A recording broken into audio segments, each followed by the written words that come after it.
আপনি আমি যতই যা বলি, বাঙালির প্রধান খাদ্য হচ্ছে ভাত। ভাতটা আমাদের প্রতিনিয়ত খেতেই হয়। তবে বর্তমান সময়ে আমরা অটো রাইস মিলের চালের ভাত খেতে খেতে শরীরটাকে একেবারে অকেজো করে ফেলতেছি। এই জন্য কিন্তু বিশেষজ্ঞ চিকিৎসকের কাছে গেলেই আমাদেরকে সেই পূর্বের অবস্থানে ফিরে যেতে বলে। কি বলে? উচ্চ ফাইবার বিশিষ্ট, উচ্চ আঁশ বিশিষ্ট যে খাবার বা উচ্চ আঁশ বিশিষ্ট যে ভাতটা, চালটা ছিল, সেই চালে ফিরে যেতে বলে। আমরা শূন্যগড় দীর্ঘদিন থেকে চেষ্টা করতেছি আপনাদের জন্য একদম প্রান্তিক চাষিদের থেকে ধান সংগ্রহ করে ভালো মানের চাল যেখানে উৎপাদিত হয় সেখান থেকে চালটা সংগ্রহ করে আপনাদেরকে পৌঁছে দিতে। এটা হচ্ছে গাঞ্জিয়া, এটা ফুল ফাইবার, এদিকে রয়েছে গাঞ্জিয়া হাফ ফাইবার, এছাড়াও রয়েছে আমন লাল চাল।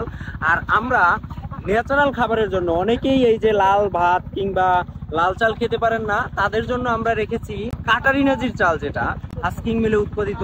এটা কিন্তু পুষ্টিগুণ সমৃদ্ধ এবং খেতে খুবই সুস্বাদু।